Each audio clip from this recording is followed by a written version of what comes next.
Hello everyone, welcome back to my new blog. तो ये है शादी का मतलब एक और नया वीडियो। तो यहाँ से आपको कुछ समझ में आ रहा होगा, मतलब नहा जैसे इसके पिछली वाली वीडियो में मैंने डाला हुआ था भात वात का। और उसके बाद से ये होती है, मतलब नहाने वहाने के बाद दूल्हे नहा लेते हैं, उसके बाद से फिर तैयार होते हैं बारात निकलने के लिए। तो तैयार होने में जीजा लोग उनको तैयार करते हैं। तो वही हो रहा है, मतलब वही तैयार वैयार कर रहे हैं लोग, वो लोग। तो सूट अच्छे से, मतलब शेरवानी अच्छे से हो नहीं पा रहे थे, तो गोलू भैया मुझे बोल रहे थे कि सही करिए, इसको सही करिए, कैसे सही करना है। तो मैं भी साथ साथ में लगी हुई थी, क्योंकि बिना लगे हो नहीं पा रहा था। उनका थोड़ा सा हाथ में जैसे अंदर की जो कवर होता है ना उसके शेरवानी का, तो वो निकल गया था। मतलब जैसा भी था, मतलब मैं उसको सही कर रही थी। और उसके बाद क्या क्या सब रस्में होती है, या इसके पहले की भी, तो वो सब तो रिकॉर्ड नहीं हो पाया था, क्योंकि घर के ही सब लोग वीडियो बनाने वाले भी हैं, तो और बच्चे भी हैं, तो सबको ही भाई कुछ ना कुछ तो काम होगा ही। तो सब लोग इसीलिए बिजी थे, कोई वीडियो बना नहीं पाया बिल्कुल प्रॉपर तरीके से। लेकिन जो भी बनी हुई है वीडियो, वो आपके साथ में जैसे भी है उसको मैं शेयर कर रही हूँ। इसमें मैंने कोई भी कट वट नहीं लगाया है, क्योंकि जो जितनी वीडियो थी ना, वो मैं सोच रही हूँ कि चलो ठीक है, जैसी भी है उसको सब डाल देते हैं। तो ये जिसने भी रिकॉर्ड किया, मुझे तो ये भी नहीं याद है कि मैंने मोबाइल किसको दिया था रिकॉर्ड करने के लिए। तो ये जिसने भी रिकॉर्ड किया है अच्छा किया है, क्योंकि पूरा वीडियो ले लिया है रिकॉर्ड करते टाइम। और ज़्यादा लोग नहीं दिख रहे होंगे इसलिए, क्योंकि बहुत ज़्यादा लोग आए भी नहीं थे, मतलब बहुत कम लोग आए थे। और जब मतलब लेट हो गया था, जब तक वो लोग आए तब तक बहुत ज़्यादा लेट हो गया था। तो इसलिए अभी वो लोग आ भी नहीं पा रहे थे, मतलब जितने लोगों को इनविटेशन दिया हुआ था वो लोग आ भी नहीं पा रहे थे। और जेंट्स वगैरह लोग जो थे ना, वो तो आए थे लोग, वो तो बहुत सारे लोग आए थे, लेकिन बाहर हैं, मतलब उस साइड दूसरे साइड में। और लेडीज़ थी वो बहुत कम थी, बहुत ज़्यादा लेडीज़ तो नहीं दिख रही हैं, घर के लोग दिख रहे हैं, क्योंकि आ नहीं पाए थे लोग इसलिए। तो फिर भाई गोलू भैया रेडी वगैरह हो रहे हैं, और जीजा जी को रेडी करना था, लेकिन जीजा जी लोग कर ही नहीं पा रहे थे उनको रेडी। तो मुझे भी हाथ लगाना पड़ रहा था, क्योंकि बिना हाथ लगाए हो ही नहीं पा रहा था उन लोगों से, बिना मेरे हाथ लगाए नहीं हो पा रहा था, वो लोग कर ही नहीं पा रहे थे। और गोलू भैया बार बार चिढ़ जा रहे थे कि आप क्यों नहीं कर रही हैं, और मुझे नहीं करना चाहिए ना, मतलब जीजा का ही हक होता है ये सब करने का। तो उनका मतलब ये था ना कि जल्दी से कर देंगी, क्योंकि वो बहुत ज़्यादा, मतलब बहुत जल्दी गुस्सा हो जाता है। तो लेकिन आज बहुत शांति थे। और उसके बाद से सब मतलब माला वाला पहनाया जाएगा उनको, और जो साफ़ा वगैरह होता है, सॉक्स वगैरह जो होते हैं, माला जो होती है, जितनी भी चीज़ें होती हैं, वो सब उनको पहनाया जाएगा। सब लोग पहनाए बनाएंगे, सब करेंगे। तो आप देखते रहिए कि वीडियो कैसे कैसे होता है। सॉरी यार, मैं वीडियो कैसे कैसे एडिट करती हूँ मुझे समझ में ही नहीं आता है। ये मैं बोल रही हूँ कि आगे की वीडियो आप एंजॉय करिए, कैसे कैसे सब लोग रेडी होते हैं, मतलब सब लोग क्या क्या करते हैं, कैसे करते हैं, आप देखते रहिए।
वो सारी रस्में होने के बाद बारात के लिए सब लोग रेडी हो गए थे निकलने के लिए। और यार करते करते इतना लेट हो गया ना, बारात निकलने में इतना लेट हो गया कि बिल्कुल अंधेरा हो गया है। मुझे लगता है घर पे ही 7 या 8 बज रहे होंगे घर पे ही, क्योंकि बहुत ज़्यादा ही लेट हो गया था बारात जाने में। और क्योंकि टाइम था ये करने वो करने में, कुछ रस्में होती हैं आपको पता ही है, सबके यहाँ शादी हो रही है, ये चीज़ वो चीज़ करते करते में इतना लेट हो गया कि फिर बाद में सब लोग बहुत गुस्सा होने लगे कि यार कितना लेट बारात निकाल रहे हो, कितना लेट बारात रहे हो। और एक्चुअली में लेट हो गया था, तो अब हो गया तो अब क्या कर सकते हैं भाई, जाना ही है, लेट हो या थोड़ा सा जल्दी हो, लेकिन बारात तो भाई जाएगी। तो चलो उसके लिए भी सब लोग तैयारियां करते हैं। और बारात ले जाने में ना, और ये चीज़ करना वो चीज़ करना, ये ध्यान दो वो सब चीज़ें ना इकट्ठा करने और ध्यान देने में ना मेरी तो भैया हालत इतनी ख़राब हुई थी, इतनी ख़राब हो गई थी मैं आपको बता नहीं सकती हूँ। अंदर से बाहर, बाहर से अंदर, ये भी संभालना वो भी संभालना, ये भी देखना वो भी देखना, सारी चीज़ें मेरे ऊपर डिपेंड थी। तो इसलिए ही मुझे बहुत ज़्यादा थकान भी हो गई थी, बहुत ही ज़्यादा। चेहरे से भी देखने को लग रहा होगा कि कितनी थकान हो गई है। और बिल्कुल लास्ट टाइम होते होते बुग्गू भी एकदम रोने लगा, बहुत ज़्यादा रोने लगा एकदम जब लास्ट टाइम आया तो। और इसके बाद होगी हमारे यहाँ परछन, इसको बोलते हैं इस चीज़ को। थोड़ा सा जल्दी होना चाहिए था, बहुत ज़्यादा लेट हो गई थी, एकदम रात हो गया था, कुछ दिख ही नहीं रहा था कि क्या हो रहा है क्या नहीं हो रहा है। तो लेकिन भाई करना तो ज़रूरी है ना, अब लेट हो या जल्दी हो, लेकिन करना तो बहुत ज़रूरी है ही। तो सब लोग बहुत गुस्सा हो रहे थे कि मतलब इतना लेट करने की क्या ज़रूरत थी, लेकिन अब क्या कर सकते हैं। और उसके बाद से ना परछन शुरू होगा, तो बारी बारी से कर करके सब लोग एक करके परछन करते जाएंगे। और मेरा पल्लू जो है वो सर पे रहता ही नहीं है, बार बार गिर के नीचे आ जा रहा था, इसलिए बार बार नीचे आ जा रहा था, क्योंकि आदत नहीं है ना उसको रखने की। तो मेरे से वो संभलता ही नहीं है, पता नहीं क्यों नहीं संभल पाता है वो, तो बार बार नीचे हो जाता है। और मैं कोशिश भी कर रही थी कि उसको अटकाए रहूं, लेकिन वो भी फिर से नीचे हो जा रहा था। तो एनीवेज़ कोई बात नहीं है, वो सब चीज़ें तो हो गई, सारी चीज़ें वहाँ पे कोई वो भी नहीं है बोलने टोकने या वो सब करने वाला नहीं है कि ऐसा क्यों नहीं रखा वैसा क्यों नहीं रखा, वो सब नहीं करने वाला कोई है। लेकिन हाँ भाई वो बार बार गिर जा रहा था मेरा पल्लू, इतना मुझे ध्यान अभी आ रहा है, वीडियो देख देख के मुझे ध्यान आ रहा है कि मेरा पल्लू तो बार बार गिर ही जा रहा था। और उसके बाद सब लोग बारी बारी से परछन करेंगे, और परीछ के मतलब दूल्हे को ऐसे बोलते हैं कि परीछ के उसके बाद से डांस के लिए करेंगे। तो डांस का तो टाइम ही नहीं मिल पाया यार, वही बोलते हैं ना कि सोचो कुछ और होता कुछ और ही है। इतनी सारी तैयारियां की हुई थी हमने कि ये करेंगे वो करेंगे ऐसे करेंगे वैसे करेंगे, लेकिन उसका कुछ नहीं हो पाया, बिल्कुल भी नहीं हो पाया उस तरीके से। और इसलिए भी नहीं हो पाया क्योंकि टाइम की कमी की वजह से, और सारी चीज़ें एक लोगों के ऊपर डिपेंड रहती है ना, तो इसलिए और भी मेरे ऊपर ये सब चीज़ें डिपेंड थी। और मेरे मतलब ऐसा नहीं है कि पूरी जिम्मेदारियां ही हमने उठा ली थी, मतलब ये था कि हाँ देख रेख ज़्यादा करना पड़ रहा है, तो इसलिए थोड़ा सा और भी मैंने सब चीज़ें मिस कर दी कि अच्छा ये सोचा था ऐसा नहीं कर पाया, वो सोचा था वैसे नहीं कर पाया। फिर उसके बाद से सभी लोग जितने भी थे वो लोग पैसे मांगने लगे कि मुझे दो मुझे दो मुझे दो। तो मैंने लिए तो थे, लेकिन समझ में नहीं आ रहा था कि मतलब कितने दे रही हूँ किसको दे रही हूँ। जितना हाथ में आ रहा था उतना मैं देते जा रही थी, जितना मुझे मेरे हाथ में आ रहा था उतना मैं देते जा रही थी, काउंट नहीं कर रही थी उसको कि है कितना। तो जितना भी मुझे समझ में आ रहा था मैंने सबको बांट दिया, और उसके बाद से फिर चली गई डांस करने के लिए, क्योंकि वो भी बहुत ज़रूरी था। क्योंकि मैंने बहुत सारा सोचा था, सपना था यार मेरा कि ऐसे करेंगे वैसे करेंगे, लेकिन हो नहीं पाया। उसका बहुत रिग्रेट है अभी तक कि क्यों नहीं हो पाया वैसे। तो अब नहीं हो पाया तो कोई बात ही नहीं है, चलो। और इसके आगे की वीडियो आपको सिर्फ डांस वाली मिलेगी, तो आप भी डांस एंजॉय करिए थोड़ा थोड़ा।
डांस करने को तो सब लोग कर रहे हैं, लेकिन सबसे मुश्किल बात ये हो जाती है कि मेरे को एक तो कभी कभी गाना समझ में नहीं आता है। जब गाना समझ में आ जाए तो ये नहीं समझ में आता है कि यार क्या डांस करना है, किसके साथ करना है।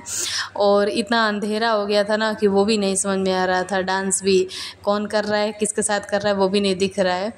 और मतलब ये था कि चलो थोड़ा सा कर लेते हैं, थोड़ा सा इंजॉयमेंट तो थोड़ी सी हो ही जाएगी, पूरा नहीं तो जो जो हो रहा है वही हो जाए। जो जो जो सपना था वो तो हुआ नहीं, लेकिन जो हो रहा है वही हो जाए, वही अच्छा है।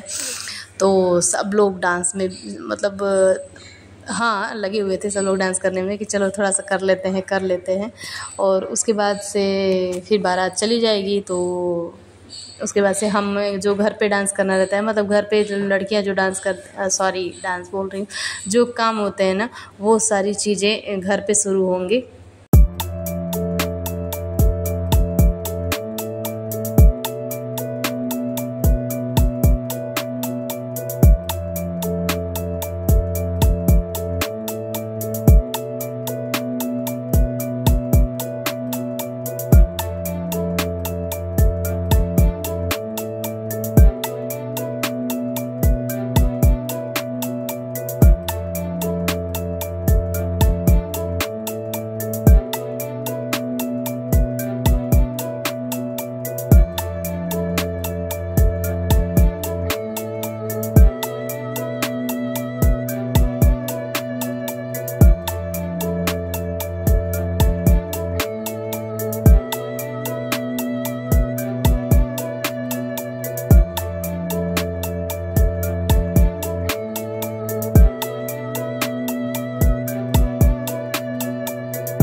और ये सारी चीज़ें करते करते बारात चली गई। बारात को हमने अच्छे से विदा कर दिया। वो सारी चीज़ें वीडियो में नहीं आई होगी, क्योंकि वीडियो यार बनाना बहुत ही ज़्यादा मुश्किल हो जाता है। अकेले अगर कोई हो तो मैं तो अकेले ही हूँ वीडियो बनाने के लिए। वीडियो ना बनाने में मतलब बच्चों ने बहुत हेल्प की थी मेरी, जितने भी बच्चे थे उन सब ने बहुत हेल्प की थी। और बारात जाने के बाद कुछ होती हैं रस्में ऐसी जो घर पे की जाती हैं, तो वो सारी चीज़ें अभी हो रही हैं, वो सारी रस्में अभी यहाँ पे हो रही हैं। तो और उसके बाद बुग्गू ने इतना परेशान किया हुआ था, इतना रो रहा था ना कि उसको चुप कराना बहुत ही ज़्यादा मुश्किल हो गया था। वो इसलिए रो रहा था क्योंकि सब लोग चले गए थे ना, और इसको आदत है अपने डैडी और दीदी के पास रहने की ना, तो इसलिए वो बहुत ज़्यादा इसलिए भी रो रहा था कि सब लोग चले गए थे और उसको छोड़ दिया था। उसको मैं भेज देती, लेकिन उसको सब चाहिए, मम्मा चाहिए, डैडी चाहिए, दीदी चाहिए, उसको सब चाहिए एक ही साथ।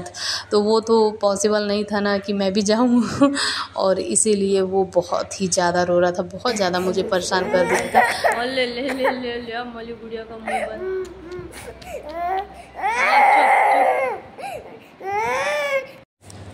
तो देखा आपने ना कितना बुग्गू रो रहा है, बहुत ज़्यादा रो रहा था। उसके बाद ना जब मैं रूम में आई तो हे भगवान, रूम की जो हालत हुई थी ना, ओ रे, मुझे तो लगा था कि रूम में ऐसे भूकंप आया पड़ा हुआ है, ऐसा पूरा लग रहा था। बहुत ज़्यादा रूम बिखरा हुआ था, बहुत ही ज़्यादा, क्योंकि सारे लोग जितने भी थे ना, मतलब बच्चों से लेके बड़े से लेके दीदी लोग और मतलब जितने भी लोग थे सब मेरे रूम में रेडी हो रहे थे। तो इसकी वजह से रूम बहुत ज़्यादा और मैसी मैसी लग रहा था। ये सारी चीज़ें तो भैया आज होना मुश्किल है, आज तो नहीं हो पाएगी। अभी तो मुझे बुगो को संभालना है, अभी थोड़ा सा वो माना हुआ है इसलिए, क्योंकि अभी बोला है मैंने कि अभी लेके चलेंगे। आधा काम हुआ है, आधा और बाकी है, उसको पूरा करके उसके बाद चलो पहले सबसे पहले ड्रेस चेंज करेंगे, उसके बाद हाँ चलो चलो चलो चलो, उसके बाद से और पता नहीं क्या क्या सब होता है वो करेंगे। चलो पहले ड्रेस चेंज करते हैं। और बुगू भी बहुत ज़्यादा परेशान कर रहा है। दिखा तो बुगू का मुंह दिखा तो। बुगू और मैं जा रहे हैं बाहर। बुगू हम बाहर जा रहे हैं। बुगू बहुत पछानू कर ली है। अरे मेरे बॉल किधर है? तो इसी के साथ आज की वीडियो एंड होती है। मुझे थोड़ा सा टाइम मिला था तो मैंने बहुत सारी अपनी खुद की सेल्फ़ी ले ली, क्योंकि सेल्फ़ लव बहुत ज़रूरी होता है। तो इसके साथ आज की वीडियो एंड होती है। और अभी आपको नेक्स्ट वीडियो में दुल्हन आने वाली वीडियो दिखेगी, तो उसका आप ज़रूर इंतज़ार करिएगा। Thank you so much for watching. मिलते हैं अपने नेक्स्ट वीडियो में, तब तक के लिए बाय।